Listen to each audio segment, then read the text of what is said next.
Hello, everyone, and welcome to the 2021 Rocky Mountain Women's Disc Golf Championships presented by Discmania. We're here for round number one, the back nine at Purple Park, and we're getting things started on a Friday afternoon. A gorgeous one at that. We've seen the front nine holes, and, well, I think the wind has been the number one story here in the front, but we'll see if we can pick things up on the back. Of course, I am joined again by Erikah Weir. And Erikah, nice little walk over here to hole number 10. In fact, Sabrina's already teed off. She was ready to get going right away, or I'll blame myself. Maybe I was behind on the camera, but we're seeing Jenny Umstead throw her tee shot. And here's Sammie, who sits at +2 heading into the back. Yeah.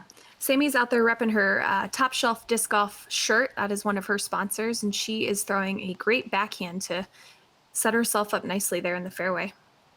Oh, there's Sabrina. We didn't miss her. I missed somebody somewhere. That's all I remember at one point. Maybe that's in round 3. So there's a spoiler for you guys. But yes, there is Sabrina going up that right side, and oh no, it does a rail slide and doesn't come back in bounds. Oh, yeah, that's painful. It's really tough, and this hole is relatively straightforward. I mean, it's obviously a tunnel shot. You can see everybody is trying to stick right to the middle. We do have that water off to the left-hand side. I'm opting for a forehand just because I'm hoping it'll come back towards the basket and keep that sidewalk out of harm's way for me. And like you said, Terry, Sabrina had a great drive, but unfortunately that's where it crossed, even though it landed past the basket. So she's trying to just put an upshot close to the pin from where she was. She will be next to the basket looking at a bogey 4. And albeit short, Jenny's in a really good spot because I feel like you can be aggressive from here if you want to be. You don't have to worry about the OB nearly as much because of the angle. Definitely. And she gave it a great jump bid there to the pin. The plants and everything you see off to that left-hand side, that is not out of bounds. So you're safe if you do land there. We've got Sammie with a little bit shorter of a go at it, but kind of similar position. She did give it a good run there.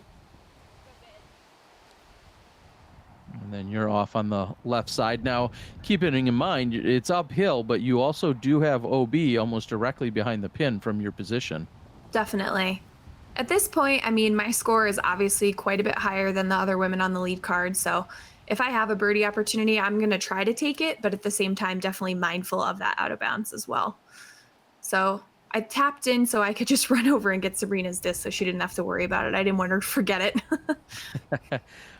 We saw just how past the basket she had gone, but unfortunately never got back in bounds. That's why she took it from as far back as she did.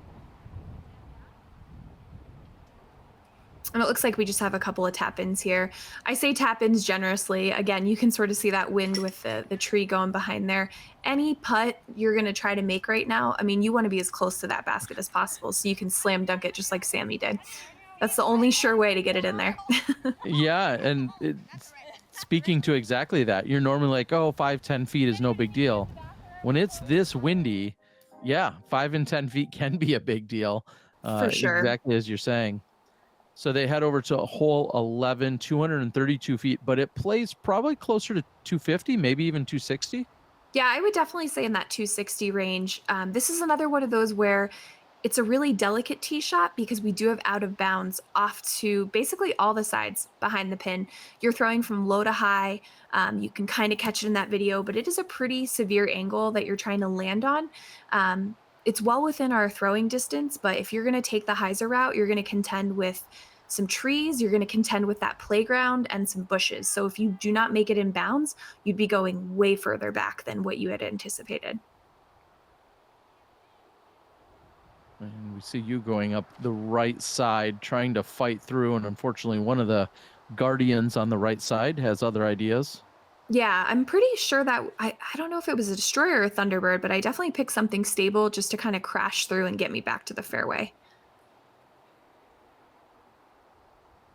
And that also up the right side, just kind of tough to get the turnover angle, where it's more open. You want to throw the turnover possibly, but to control both the wind and the angle, can be really tough. Definitely. Yeah, and again, we see those trees with some exposed roots. So even if you are going for that layup, you have to make sure that you're matching it really well so it doesn't kick up and roll. I just chose like a forehand layup shot there to try to get me out and around and onto the green for hopefully an easy, whatever's an easy tap in on a windy day, right? When you can see it's unfortunately how that basket somewhat blends in with the playground equipment there in the background.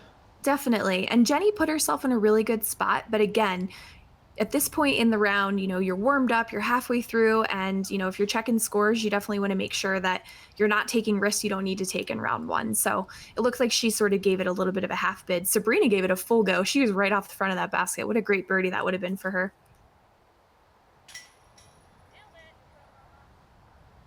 Sammie taps in Yes, for the Sammy, bogey.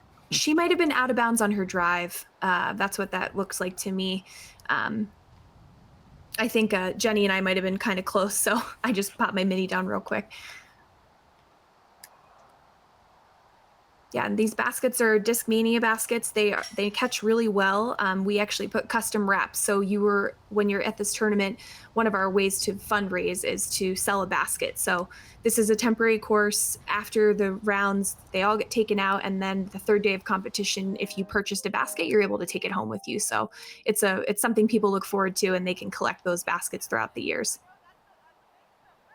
Yeah, the beautiful customization that has taken place. I've noticed that every year I've been in attendance, and like you said, what a great memento, and then also just an incredible way to support the event overall, which is awesome to see. And that's low out of Jenny's hand. This is downhill. I'm about 3/4, maybe 4/5 of the way down the fairway to try and capture where it lands relative to the pin, which you can't quite see all of the ground play if you're up on the tee. No, not really. And again, throwing high to low, we have a nice tee pad from the gazebo, but nonetheless, you do have that water behind you. The trees play guardian to the green. We're trying to get it on that hyzer line, hoping for a little bit of skip out towards it. But again, making sure that you're keeping it in bounds. And it does make it a little bit tricky because yes, you can see the basket, but you never quite know where you land until you get down there. Yeah, you see a few of the trees that protect it on the way down, and then when you get near the pin even more, there's some bushes and other trees just like those that you see that can come into play. And if you go too deep, obviously you could find the water. So Yeah. there is some significant finesse and touch required to get near this pin. Definitely. And even if you do go that route of a high hyzer, the chances of you crashing through the branches where you need to for a birdie putt, it can be very challenging. So, and again, as a person that's played this tournament a few different times, I've seen people go for it and then they land really awkwardly behind these bushes that are nice and wide. So you don't have the ability for an easy tap in, even when you tried to earn it there. So, um, again, an unassuming hole, you think downhill less than 300, we should be picking up birdies. Oh, and Sammie almost got one there. Good try. She's so close. Yeah, to me it's one of my favorite holes on the course, but it doesn't necessarily mean that it's easy. It certainly is one of my favorite though to watch. Definitely. I agree with you. This is one of my favorites to throw as well. You know, it's it's a fun one being able to throw high to low, and if you can get there, it feels like a great birdie.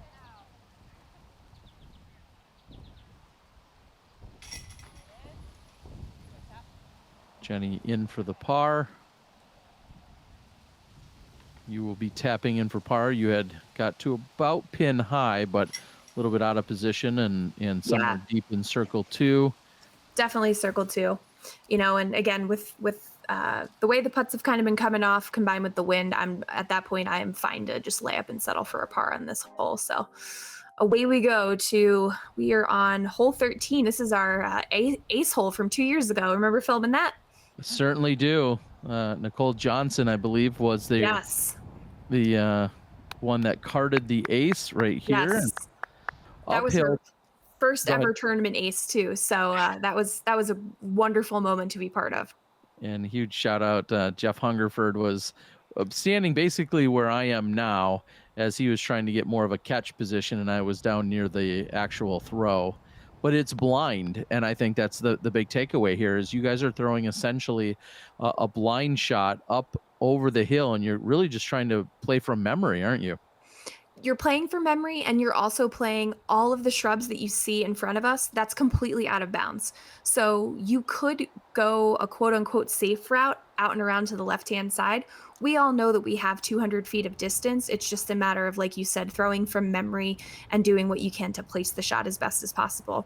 Looks like we do have a pretty enthusiastic spotter there by the name of Michael Oswald on the green. So shout out to him for caddying and spotting on this hole. Oh, Oh, she did it again, 2 in a row. Poor Sammie, I'm feeling for her today as well. so close, just off the front of the cage. Solid bid. Here's Sabrina for her birdie look. All four of you with birdie looks from Circle's Edge or closer. Yeah, and this, we talked about the last hole being a fun one to throw and to watch. This one is probably the most pretty green, I think, on the entire course, and that's definitely saying something because there's a lot of great photo opportunities, but um, behind those boulders, there is a nice little stream or creek, whatever you want to call it, kind of flowing in the background. So you've got a peaceful putting situation. Even though it's looking like we're pretty stressed out right now, it is a lovely green to putt on.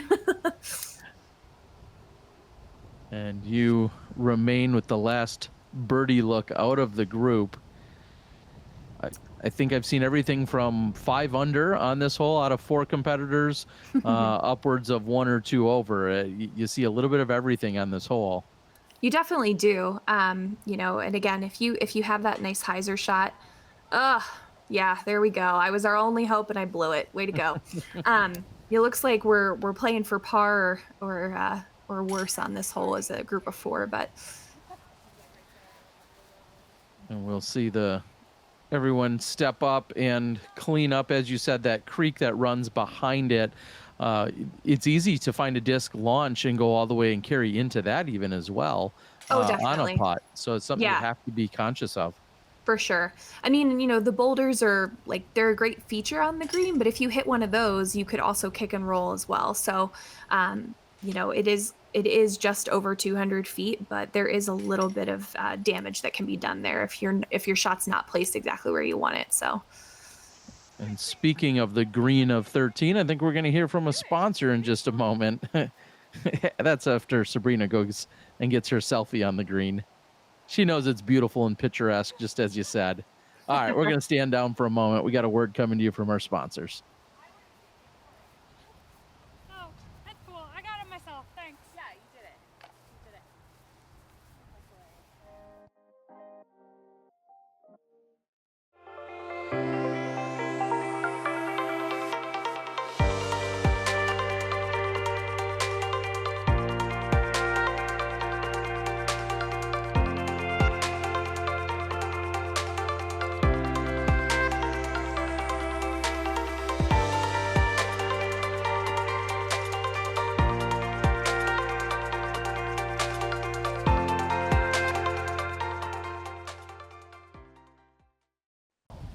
And of course, so many incredible sponsors and supporters of the tournament, Discmania being our title sponsor and Fly Green stepping up as well in a big way.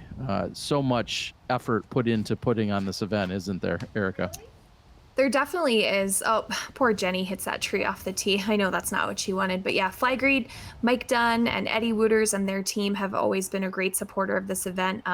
They have an awesome brick and mortar store, and this weekend for Rocky Mountain Women's, for both amateur as well as pro players packs, they were able to give us some swag from Fly Green and show up so they could vend with their tent. So definitely shout out to them for being great supporters and doing what they can for us. And so many of the beautiful graphics and T signs and everything else done by Ben over at Fairly Creative. Huge shout out to him as well. Here's Sabrina for her tee shot on 14. I want to say that's a mamba again, which is so funny in this wind. But yeah, I asked her, I was like, what magic are you using to throw this disc? But yeah, she definitely relies on that. Sammie's going to go with another hyzer shot. Without the wind, this is a pretty easy tee shot, I would say. The problem becomes with the placement. So off to Jenny's, basically her left-hand side, you'll see as we get up there, there is sidewalk. You can be safe if you land on a specific portion of it, but then the rest of it's out of bounds. So, if you're going for something big and tall, the wind turns it over, you can find yourself in trouble for sure. And this pin is it's tucked away in these guardian trees. So there's a grove of pine trees that we're throwing up to. So I don't know if you can see.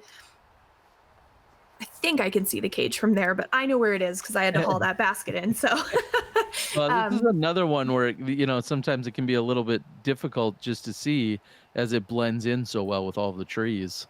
definitely. And I know what Sammie was going for there. That right side can be more approachable. It looks like she might have got a little bit more turn on her disc than she wanted. You can sort of pick the angle you'd like to attack, and then, you're hoping to get it to land and kind of slide in there, similar to what Sabrina did. I think that was a great line. She just may be a little bit short, but it looked like a great throw.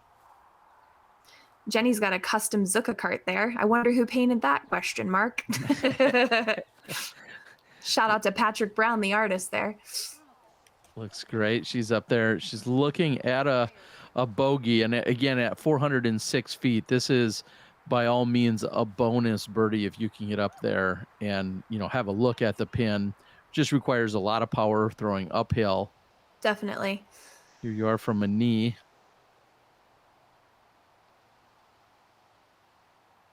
I think I'm going with my Cayman again. Okay. Well, yeah, I think you're throwing it in. Nice shot. As you can see, hitting the ground, it's probably the best thing I could have hoped for there, honestly. I have to credit my friend Andrea Eaton for giving me the props to try a forehand putt now and again. That certainly wasn't what I was going for, but sometimes that wind, even though it's our enemy, can be our friend, and I lucked out on that hole. But walking away with a 3, again, similar to hole number 6 on the front, I definitely feel like we're walking away with a stroke on the cards. We as a tournament staff kind of talked about if this should be kind of a tweener hole, if this should be a par 4 or a par 3. That way the 3 really did feel like a birdie, but we kept it a 3 for this time around. Yeah, and I feel like on a relatively calm day with a huge pull, you will find some women getting up there and possibly being able to make the birdie. However, today with the winds and everything else that's happening, just not quite accessible, so to speak.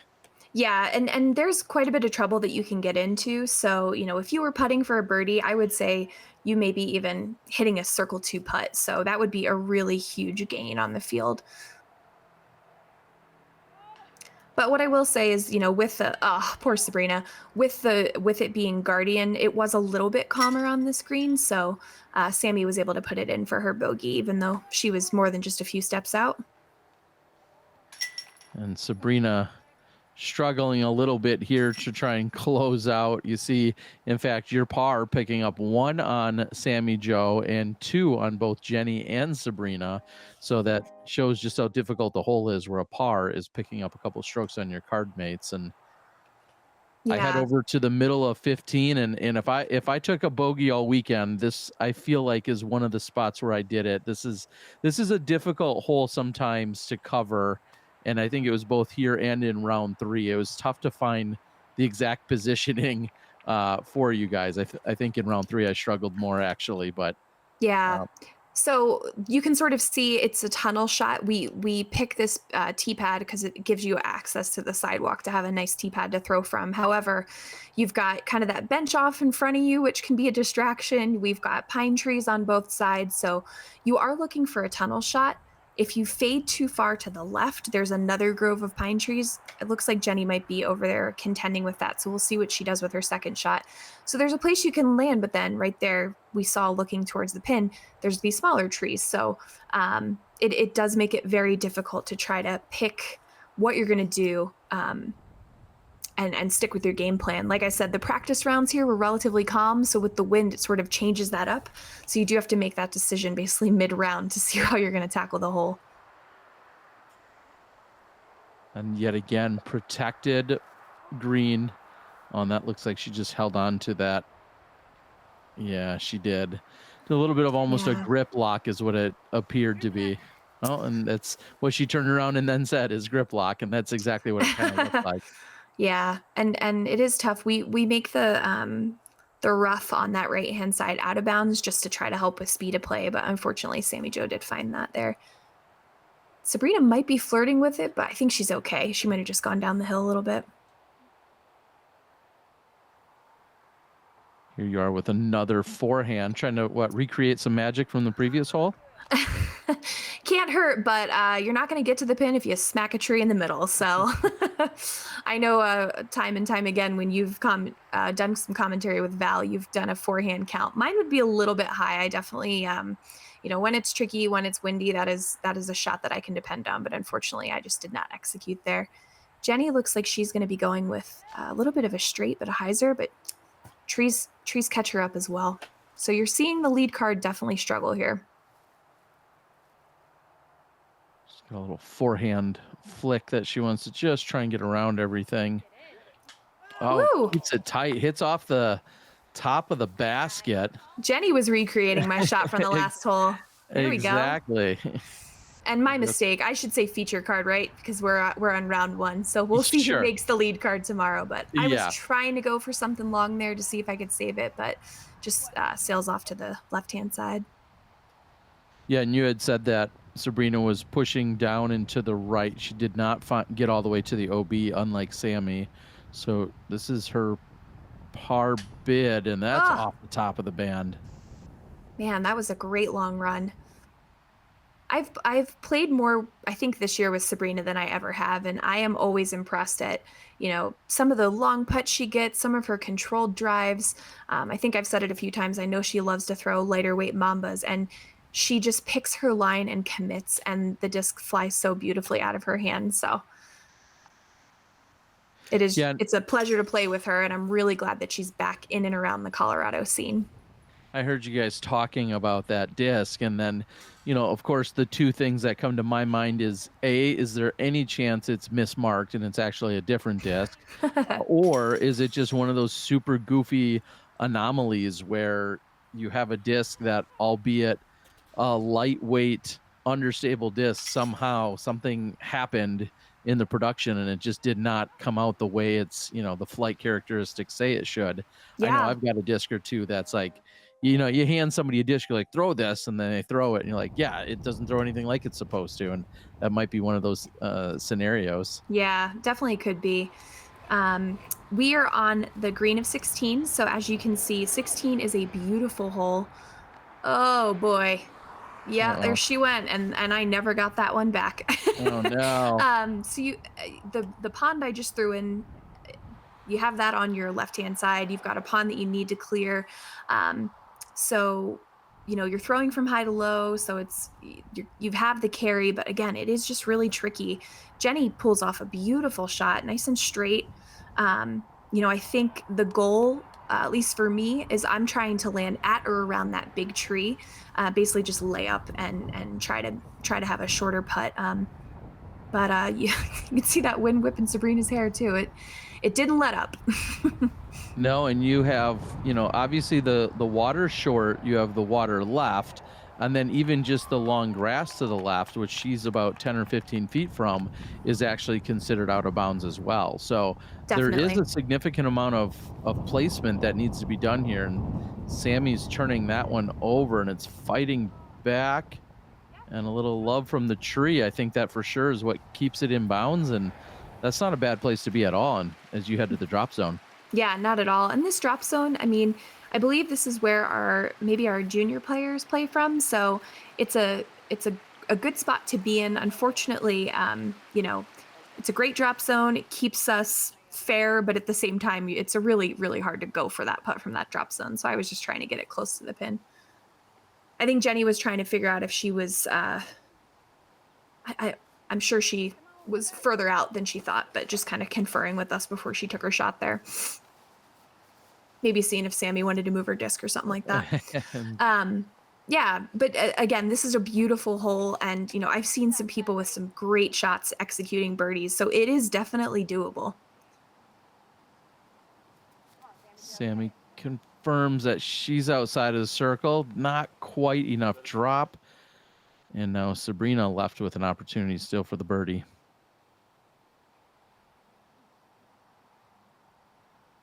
Yeah, we can still see a little bit of wind, but there she goes. She gets it. Run it in, girl. Run it in. Some celebration there at the end, some well-deserved. Telling her to run it in, and she's like, "Yeah, no, I'm just gonna collect this and move on. We got 2 holes left to play." Yeah, Sabrina's pretty savvy in that regard. She harnesses her emotion, and but when it's a good shot, you'll definitely see some celebration on her face. I have left myself with more work to do than I care to on this green. I was hoping for just a tap in here, but I think I even switched putters during this round. Yeah. Earlier I was putting with white ones, and now I'm putting with purple ones, but they're all Fireflies. And what is it that brought you to Firefly as your putter of choice? Anything in particular? I toured with Callie McMorrin last year for a few months, and she putted with Glow AVRs, so I had a variety of putters to kind of choose from, and then I had picked up some Fireflies from the Innova factory store when we were out there, and I love the feel, great profile, generally flies really well out of my hands, so yeah, that's what I went with, giving us Captain Nate Sexton some support. Those are There his you Tour go. Series discs, besides obviously the Firebird, so they're a fun putter. They remind people of P2s. Yeah, very much so. Obviously, also another popular putter. And we saw Sabrina's carry hard to left and just scoot over the OB sidewalk. Jenny right up the middle in really good position. We'll see what Sammie can do. That was a great shot from Jenny. I think Sammie's lining up her trusty Valkyrie here, but unfortunately, kind of similar to that last hole, she's just not getting the turn back to that the right-hand side that she's hoping for. I think the wind and the elevation is a factor.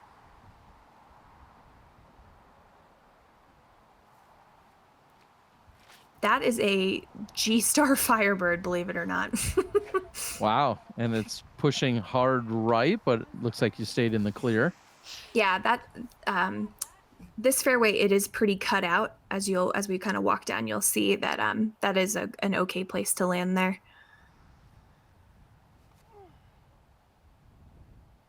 Sabrina took a hyzer angle there, trying to get it to sit, and she does stay safe. Just barely staying in bounds with the sidewalk, of course, that circles around the backside of the pin that is out of bounds.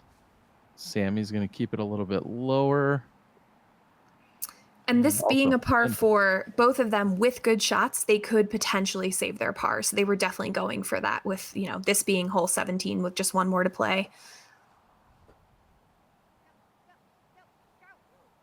Jenny, What a who was, in beautiful great shot. position. Yeah, Definitely. And takes advantage of the incredible tee shot. You've got to be happy with your spot. Definitely. I mean, I kind of practice it that way, albeit with a different disc. But nonetheless, I was hoping for this spot so that I could approach it from a forehand angle. And that you did. Beautiful shot. Trying to relieve any stress here on the second to last hole. Definitely. I think a few years ago when Paige Pierce came here and played this tournament, I believe she eagled it. So it is in play for some people with big arms, but come on. Good try. She was definitely going for a birdie putt there. With the rocks being around it, as well as it being an elevated basket, that definitely adds a little bit more difficulty, but not for Sammie. No problem. Sammie, like, okay, I'll go run it down. I'll go get it. She's our little disc golf warrior. Sammie is one of my favorite people to play with. She's always got such a great attitude, great smile, words of encouragement for everybody. She's just a pleasure, and we're so happy that she's a Texas turned Colorado gal. And Sabrina not able to convert on the par attempt. So this is coming back. Also, one of my favorite views of the entire course. If I take any picture, well, I take a ton of pictures when I'm out there, but this is always the place I find myself lined up for a number of pictures. The elevated pin and the backdrop of the water, and it's just absolutely gorgeous. Yeah, I think we were talking about what's our favorite hole to throw. I love throwing this hole. You do have to be careful though, because the rough can be really rough if you land in that is out of bounds. But it is a beautiful hole. Well, and as we watch you tap in for the birdie, I'll ask the same question. This is the only time on this course for you guys.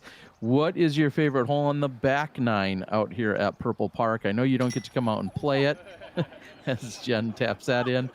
You guys don't get to play it unless you're here for the event and you're part of it, but I want to know what everyone's favorite hole on the back nine is. Leave that in the comments. Make sure you like, share, subscribe, all that good stuff, and we'll have a little giveaway, maybe some Discmania related action, but we'll have a giveaway for you. And we're moving into hole 18, water carry, sloped green, out of bounds. It's got everything.